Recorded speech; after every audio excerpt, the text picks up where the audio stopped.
आज में क्या है कि जैसे कि थर्ड ग्रेड है उसके अंतर्गत क्या है कि जो शिक्षण विधियाँ हैं, शिक्षण विधियों का एक टॉपिक करवाने वाली हूँ। इससे पहले क्या है कि मैंने जैसे थर्ड ग्रेड है उसकी मनोविज्ञान है, मनोविज्ञान के सारे जो चैप्टर हैं वो क्या है कि मैंने मेरे ऐप पे कंप्लीट करवा दिए हैं। और बाद में यही कहती हूँ कि अगर जो तैयारी कर रहा है उससे सबसे पहले प्राथमिकता तो अपने सिलेबस को देनी चाहिए। उसका सिलेबस क्या है कि कंप्लीट उसको निकलवा के अपने पास रखना चाहिए। दिन में एक बार या सुबह उठते ही उसकी टेबल पे पहले ये होना चाहिए कि मेरा सिलेबस ये है और इस सिलेबस में मेरे को क्या है कि कौन कौन से टॉपिक आज करने हैं, क्लियर करने हैं। तो है कि पहले अपने को क्या है कि अपना सिलेबस याद होना चाहिए कि मैं चाहे किसी की भी तैयारी करूँ, चाहे सेकंड ग्रेड की करूँ, फर्स्ट ग्रेड की करूँ या थर्ड ग्रेड की करूँ, उनमें सबसे पहले है अपना सिलेबस अपने पास होना चाहिए। सिलेबस के अकॉर्डिंग ही उसे तैयारी करना। अगर सिलेबस उसको अगर रिवाइज हो गया तो सिलेबस से हो सकता है उसको देखो 10 या 20% तो उसको वैसे ही याद हो गया। क्योंकि जो ऑप्शन आते हैं उसमें ऑप्शन में से आपको क्या है कि दो ऐसे 10% क्वेश्चन तो ऐसे होंगे जिसको आप एक चूज कर सकते हो। क्योंकि ऐसा होता है कि उसमें ऐसा एक आंसर आ जाता है तो अपन सोचते हैं कि हाँ ये तो अपने सिलेबस में है नहीं तो ये अपने हो नहीं सकता। तो फिर उसको क्या है कि ऑप्शन ऑप्शन है उसको क्या चूज करने में क्या अपन को आसानी रहती है। तो आज मैं क्या कर रहा हूँ, जो थर्ड ग्रेड है SST जो कर रहे हैं उनके लिए मैं क्या कि जो शिक्षण विधियाँ हैं, शिक्षण विधियों का एक टॉपिक लेके आई हूँ जिससे मैंने क्या कि सामाजिक अध्ययन की शिक्षण विधियों वाला ये टॉपिक तो करवा दिया है। दूसरा है सामाजिक अध्ययन शिक्षण के उपागम, ये करवा दिए हैं। आज मैं करवाऊंगी आपको निदानात्मक एवं उपचारात्मक शिक्षण। निदानात्मक एवं उपचारात्मक शिक्षण है किसे कहते हैं उसके बारे में अपन क्या है कि आज विस्तार से चर्चा करेंगे।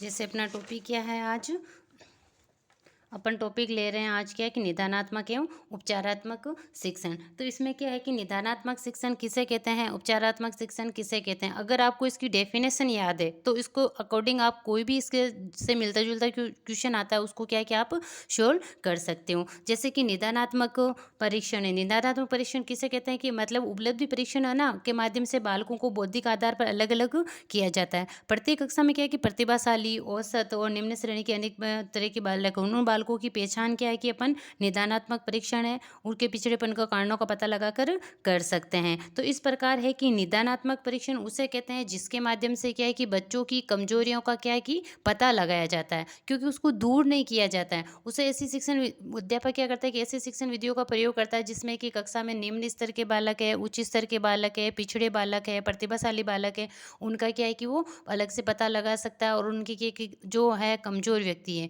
उसका क्या कारण क्या है, उस कारणों का सिर्फ क्या है कि उसमें पता लगाया जाता है। किसके अंतर्गत पता लगाया जाता है, निदानात्मक शिक्षण के अंतर्गत केवल पता लगाया जाता है। लेकिन उपचारात्मक शिक्षण में क्या होता है कि निदानात्मक शिक्षण करने के बाद अध्यापक क्या है कि उनके जो कारण है पिछड़ेपन के, उन कारणों को क्या है कि शिक्षण विधियों के माध्यम से दूर करता है। तो वो होता है उपचारात्मक शिक्षण। निदान में तो क्या किया जाता है, कारणों का पता लगाया जाता है ओनली न ओनली। और उपचार के अंतर्गत उसका कि जैसे कि कोई अपन क्या है कि बीमार होते हैं तो क्या है कि डॉक्टर के पास जाते हैं। तो डॉक्टर क्या है कि पहले अपनी जो बीमारी का पता लगाता है वो पता लगाना ही क्या करना है, निदान है। और फिर पता लगाने के बाद जो अपन को वो क्या है कि मेडिसिन देता है वो, और अपना उपचार कर जो मेडिसिन देता है और जो दवाई देता है उसके थ्रू अपन तैयार होते हैं वो उसका क्या कहलाता है, उपचार कहलाता है। इस प्रकार क्या है कि निदानात्मक परीक्षण है उसमें क्या किया जाता है कि पहले तो अपने क्या है उसका पता लगाया जाता है। पता लगाने के बाद बालक की कमजोरी का पता लगाने के बाद क्या है कि उपचारात्मक शिक्षण है उसके माध्यम से क्या किया जाता है, उसको दूर करने का प्रयास किया जाता है।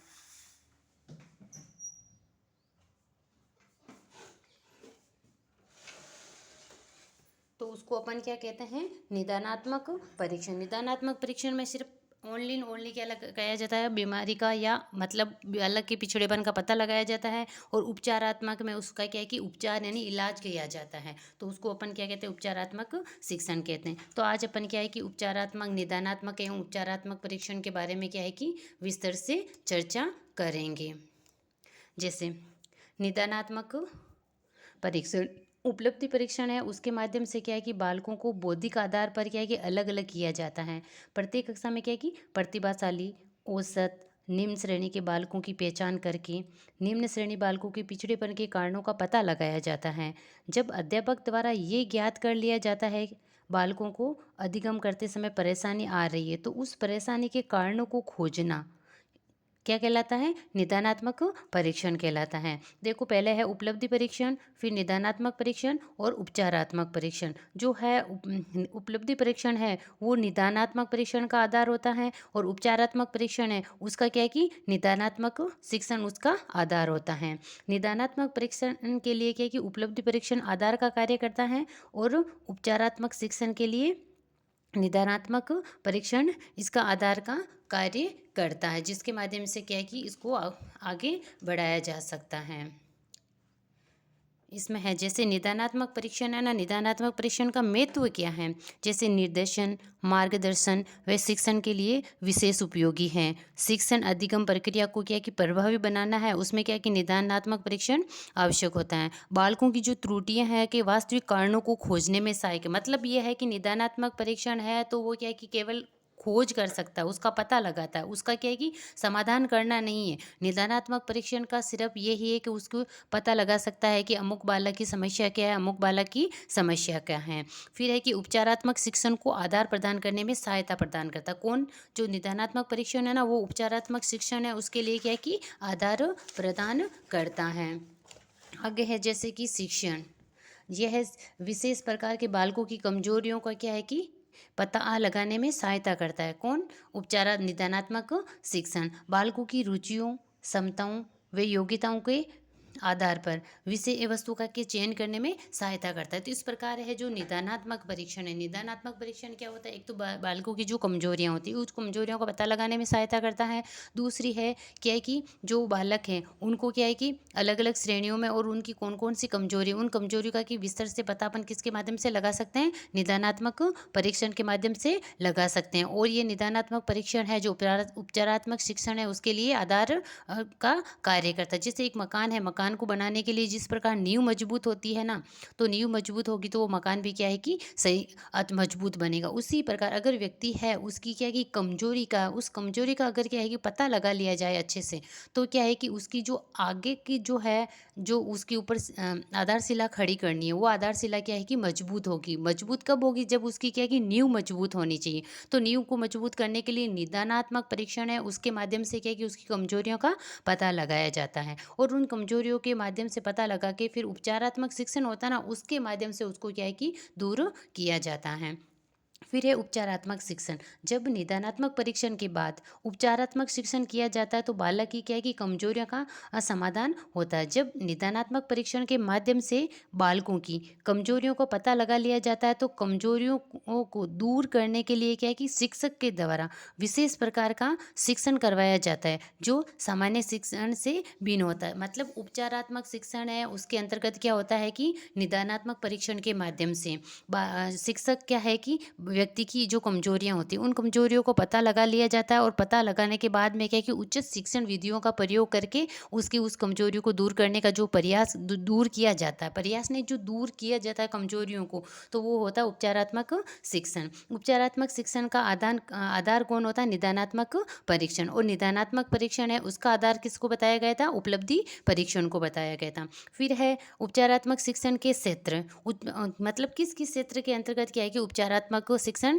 काम करता है। जैसे कि वाचन, लेखन, उच्चारण, भाषा, व्याकरण, अंक या गणित। मतलब वाचन, व्यक्ति को बोलने में अगर कठिनाई होती है तो उसकी क्या है कि कठिनाइयों का पहले समझा जाता है कि किस वजह से उसको ये कठिनाई आ रही है, कि वो किस वर्ड को अच्छे से समझ नहीं सकता है, या उसके हकलाने की आदत है, या वो मंदबुद्धि बालक है, या अन्य पिछड़ा बालक है। तो उसको कमजोरी का पता लगाया जाता है। फिर पता लगाने के बाद में क्या है कि उसके वाचन से संबंधित जो कमजोरियाँ होती है उसको दूर किया जाता है। फिर है लेखन। अगर लेखन से संबंधित अगर बच्चों की कोई कठिनाई आती है तो बालक शिक्षक क्या करेगा? पहले निदानात्मक परीक्षण के माध्यम से पता लगाएगा कि उसमें लेखन से संबंधित किस आधार पर उसको क्या है कि लिखने में जैसे त्रुटि हो रही, जैसे कि हो सकता है कि उसका दूरदृष्टि दोष जो है, दृष्टि दोष हो उसके अंतर्गत, श्रवण दोष हो उसके अंतर्गत, मंदबुद्धि बालक हो तो उसके अनुसार क्या है कि जैसे कि उसकी दृष्टि दोष है तो उसको क्या है कि पीछे की लाइन में नहीं बिठा के व्यक्ति को आगे बिठाया जाएगा। और मतलब अगर मंदबुद्धि बालक है तो उसके हिसाब से उसको क्या है कि सुविधा प्रदान की जाएगी और उसकी उस कमजोरी को दूर करने का प्रयास किया जाएगा। फिर है उच्चारण। उच्चारण भी करने में जैसे कि हो सकता है कि वो शब्द जैसे कि एक ही अक्षर होता है, उसको क्या है कि पहचानने में क्या है कि दिक्कत होती है या उच्चारण बोलने में उसको तकलीफ होती है, उसको दूर करने का प्रयास किया जाता है। फिर भाषा, व्याकरण, अंक या गणित, इन सब में जो कमजोरियों है उसकी, उस कमजोरियों को क्या है कि उपचारात्मक शिक्षण के द्वारा क्या किया जाता है, दूर किया जाता है। फिर ये उपचारात्मक शिक्षण है उसके कितने प्रकार के होते हैं। पहले है अनुवर्ग शिक्षण।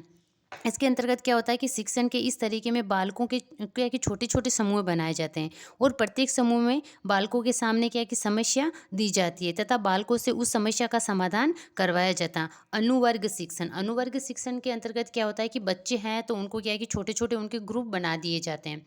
ग्रुप बनाने के बाद क्या किया जाता है, उनको क्या है कि एक समस्या दी जाती है और उस समस्या का समाधान करने के लिए उनको कहा जाता है। ये किसके अंतर्गत कहा जाता है, अनुवर्ग शिक्षण के अंतर्गत। फिर है स्वामित्व शिक्षण। शिक्षण के इस तरीके में विषय वस्तु को क्या है कि बालकों के सामने एक साथ प्रस्तुत ना करके छोटी छोटी इकाइयों में बांटकर प्रस्तुत किया जाता है। बालक प्रत्येक इकाई का अध्ययन करके संपूर्ण विषय वस्तु का अध्ययन कर लेता है। प्रत्येक इकाई में बालक का क्या है कि उपलब्धि स्तर 80 से 85% हो जाता है। अनुवर्ग के अंतर्गत क्या किया जाता है, बच्चों को एक छोटे वर्ग में बांट दिए, छोटे छोटे वर्गों के अंतर्गत बांट के उसको समस्या दी जाती है। किसके अंतर्गत, अनुवर्ग शिक्षण के अंतर्गत। लेकिन स्वामित्व शिक्षण के अंतर्गत क्या है कि जो विषय वस्तु है ना, उस विषय वस्तु को छोटे छोटे टुकड़ों में बांट के बच्चों के सामने अध्ययन करवाया जाता है। मतलब जैसे कि इकाई है, एक इकाई को अलग अलग अलग छोटे छोटे खंडों में बांट दिया जाए और फिर एक खंड का उनके बच्चों को क्या है कि अध्ययन करवाया जाता है, वो है स्वामित्व शिक्षण। अगला है अपने सांख्यिकीय अभिक्रमित अनुदेशन। सांख्यिकीय अभिक्रमित अनुदेशन है उसके अंतर्गत क्या होता है, इसका जो प्रतिपादक था वो कौन था, नॉर्मन ए काउडर। नॉर्मन ए काउडर ने क्या कि 1960 में इसमें संपूर्ण विषय वस्तु को छोटे छोटे टुकड़ों में बांटकर पद बना दिए जाते हैं तथा प्रत्येक पद में क्या कि निदान व समाधान के लिए की शाखा निकाल दी जाती है और बालक प्रत्येक पद का अध्ययन करके व समस्या का निस्तारण करके अगले पद पर पहुंच जाता है। मतलब सांख्यिकीय अभिक्रमित अनुदेशन है उसका प्रतिपादन किसने किया था, 1960 के अंतर्गत नॉर्मन ए काउडर ने किया था। नॉर्मन ए काउडर ने क्या किया था, विषय वस्तु है ना उसको क्या कि छोटे छोटे ये टुकड़ों में बांट दिया और प्रत्येक पद में क्या है कि निदान व समाधान के लिए क्या है कि शाखाएं निकाल दी और फिर प्रत्येक पद का अध्ययन करके और समस्या व निस्तारण करके अगले पद पर पहुंच जाता है। जैसे कि जैसे फ्रेम प्रथम है उसमें क्या है कि ये ऐसे एक समस्या समाधान की और एक निदान की, दो शाखाएं निकाल दी। फिर फ्रेम 2 है उसमें भी दो शाखा निकाल दी। फ्रेम 3 है उसमें दो शाखा निकाल दी। फ्रेम 4 है उसमें भी दो शाखा निकाल दी। फिर है समस्या यानी समायोजन विधियाँ। इसमें क्या है कि अध्यापक बालकों को भावनात्मक, संवेगात्मक और अभिप्रेरणात्मक रूप से समस्याओं का समाधान करने के लिए क्या है कि प्रेरित करता है। समायोजन विधियाँ, इसके अंतर्गत अध्यापक क्या करता है कि बालक को क्या है कि भावनाओं, संवेगों और उसकी अभिप्रेरणा है, इन सभी के माध्यम से क्या है कि जो समस्या होती है उसका समाधान करने के लिए उसको क्या है कि प्रेरित करता है। फिर है उपचारात्मक शिक्षण है उसको वो प्रभावी बनाने के लिए सुझाव क्या है कि किस माध्यम से अपन क्या है कि उपचारात्मक शिक्षण है उसको क्या है कि प्रभावी बना सकते हैं। इसमें क्या है कि बालकों को अधिकाधिक प्रायोगिक व क्रियात्मक रूप से कार्य करने के अवसर प्रदान करके, मतलब बालकों को जो है कि ऐसा कार्य करवाना चाहिए जिसमें बालक क्या है कि अधिक सक्रिय हो और उसमें अध्यापक है उसकी भूमिका कम हो। जैसे प्रायोगिक कार्य करवाना, उसे क्रियात्मक रूप से कार्य करवाने का अवसर प्रदान किए जाने चाहिए। मतलब प्रायोगिक विधि, क्रियात्मक विधि का इसमें प्रयोग किया जाना चाहिए। फिर है आगमनात्मक शिक्षण विधियों के माध्यम से शिक्षण करवाया जाना चाहिए। आगमनात्मक जो विधियाँ हैं जो क्या है कि विशिष्ट से सामान्य की ओर चलती हैं। क्या है कि पहले बच्चों को जैसे उदाहरण दिए जाए, उदाहरण के माध्यम से बच्चों को क्या है कि वह शिक्षण करवाना चाहिए। जैसे कि अगर किसी के बारे में बताना है, जैसे कि उसको क्या है कि नीलगाय के बारे में बताना है, तो नीलगाय के बारे में अगर बच्चा नहीं जानता है तो फिर उदाहरण देगा कि जैसे कि अपनी गाय होती है, गाय जिससे 4 पैरों की होती है, जिसके 2 सींग और 2 कान होते हैं, उसी प्रकार की क्या है कि खेतों में रहने वाला एक जानवर है नीलगाय। तो उसके बारे में मतलब गाय का परिचय जानते हैं बच्चे, उस परिचय के माध्यम से उसको क्या है कि जो वो नहीं जानते हैं वो ज्ञान प्रदान करना। फिर है शैक्षिक रूप से पिछड़े बालकों को कक्षा में आगे की पंक्ति में बैठाना। जो शैक्षिक रूप से पिछड़े बच्चे हैं ना, उनको क्या है कि शिक्षा में जो कक्षा है उसके अंतर्गत क्या है कि आगे की पंक्ति में बिठाना और थोड़ा सा उस पर क्या है कि ध्यान भी ज़्यादा देना, जिससे कि वो क्या है कि क्लास में पिछड़े नहीं। छात्र से छात्र अंत्यक्रिया पर बल देना, मतलब छात्र से छात्र अंत्यक्रिया मतलब ऐसे शिक्षण विधियों का प्रयोग किया जाना चाहिए जिससे क्या है कि बच्चों में बच्चे हैं आपस में क्या है कि अंत्यक्रिया के माध्यम से कुछ कार्य है या कुछ है उसको क्या है कि सीखने का प्रयास करें। मूर्त शिक्षण पर बल देना चाहिए। मूर्त शिक्षण है ना, मतलब जैसे कि प्रत्यक्ष रूप से अगर कोई चीज़ वो है उपलब्ध, तो उस बच्चे चीज़ है उसके सामने उपस्थित करके उसके बारे में क्या है कि बच्चों को बताना। अधिकाधिक दृश्य श्रव्य साधनों का प्रयोग करना चाहिए। मतलब उपचारात्मक शिक्षण अगर अपन प्रभावी बनाना चाहते हैं तो अपन को क्या करना चाहिए, अधिक से अधिक दृश्य श्रव्य साधन है ना उनका उपयोग किया जाना चाहिए। और बालकों की त्रुटियों को सीखने का आधार माना, मतलब बालकों की जो त्रुटियां हैं उनको क्या है कि उनके सीखने का आधार मानना चाहिए। इसमें बच्चों जैसे कि बच्चे हैं तो उनमें अगर कोई चीज़ नहीं आती है तो क्या है कि उनमें हीन भावना उत्पन्न ना हो, उससे क्या है कि समझाना चाहिए कि हाँ चलो गलती है तो वो क्या इंसान से होती है और गलती होना एक इंसान की क्या है कि स्वाभाविक प्रकृति है। तो क्या है कि इस गलती को क्या है कि अपन जो हुई है अपन से और उसको अपन सुधारने का प्रयास भी कर सकते हैं, उसको सुधार भी सकते हैं। जैसे कि कोई बच्चा शिक्षण में कमज़ोर है तो कमजोरी का पता लगाकर उसे इससे समझाया जा सकता है कि हाँ चलो तेरे ये शिक्षण सीखने में यानी बोलने में कमजोरी है या उसको लिखने में कमजोरी है, व्याकरण से संबंधित कमजोरी है, उन कमजोरियों को पता लगाकर और उनको क्या है कि उसके बारे में जानकारी देके उससे क्या है कि त्रुटियों से भी सीखने के लिए प्रेरित किया जा सकता है। क्योंकि एक व्यक्ति है जो सर्व चाहे प्रतिभाशाली बालक हो, मंदबुद्धि बालक हो या सामान्य बालक हो, तो उसमें क्या होता है कि इतना तो है नहीं कि पूरा जैसे प्रतिभाशाली बालक है वो कोई गलती नहीं करता है और वो सारे का सारी उसमें के उसके शिक्षण से संबंधित कोई कठिनाई नहीं आती। कठिनाई तो आती है लेकिन जो विशिष्ट बालक है प्रतिभाशाली बालक है वो क्या है कि सीखने की प्रवृत्ति उसको एकदम तीव्र होती है, वो कुछ जल्दी से सीख लेता है। लेकिन सामान्य व्यक्ति है उसको सीखने में क्या है कि थोड़ा सा टाइम लगता है। तो इस प्रकार क्या है कि वो त्रुटियों के माध्यम से भी बच्चे क्या है सीख सकते हैं। तो इस प्रकार आज अपन ने क्या है कि जो थर्ड ग्रेड है उसके अंतर्गत जो उपचारात्मक निदानात्मक शिक्षण और उपचारात्मक शिक्षण है उसके बारे में अपन ने क्या है कि विस्तार से चर्चा की है। और आगे है कि अब अगले बार में अपन क्या है कि मापन मूल्यांकन नहीं अंकन मापन और मूल्यांकन अगला वाला एक टॉपिक है, उस टॉपिक को अपन क्या है कि क्लियर करेंगे। अगर ये आपको वीडियो समझ में आ रहा है तो क्या है कि अपने से अधिक फ्रेंड के पास क्या है कि उसको सेंड कीजिए, शेयर कीजिए। और इसमें और क्या इम्प्रूव होना चाहिए उसके बारे में अपनी क्या थॉट है, उन थॉट क्या क्या है कि मेरे पास मैसेज के थ्रू पहुंचा दीजिए, जिससे कि मुझे भी लगे कि चलो क्या है कि इसमें ये कमी है, उस कमी को मैं क्या है कि पूरा करने की कोशिश करूँगी। आज क्या है कि लाइट की कुछ प्रॉब्लम थी उसकी वजह से हो सकता है कि मेरा वीडियो क्या है कि क्लियर आप तक दिखे नहीं। तो इसमें क्या है कि आपको मेरी वॉइस तो क्लियर आएगी, उस वॉइस के माध्यम से क्या है कि आप निदानात्मक उपचारात्मक शिक्षण को समझने की कोशिश कीजिए। क्योंकि मैंने है तो है कि इसमें क्या है कि समझाने की ज़्यादा कोशिश की है। अगर आपको लिखने देखने में कुछ प्रॉब्लम हो तो उसको क्या है कि आप ऐसे समझ सकते हो कि एंड में यही है कि सिर्फ निदानात्मक और उपचारात्मक शिक्षण है उसमें क्या है कि इतना सा ही अंतर है। निदान के अंतर्गत क्या है कि बच्चों की कमजोरी का सिर्फ क्या है कि पता लगाया जाता है कि बच्चा किस क्षेत्र में कमजोर है, वाचिक क्षेत्र में और लेखन के क्षेत्र में, व्याकरण के क्षेत्र में, भाषा के क्षेत्र में, किस क्षेत्र में वो कमज़ोर है, उस कमज़ोरी का क्या कि पता लगाया जाता है। किसके अंतर्गत, निदान के अंतर्गत। निदान के अंतर्गत केवल पता लगाया जाता है। उपचार के अंतर्गत क्या है कि पता लगाने के बाद में क्या कि शिक्षण विधियों के माध्यम से उसमें क्या है कि समाधान किया जाता है, उसको अपन क्या कहते हैं, उपचार कहते हैं।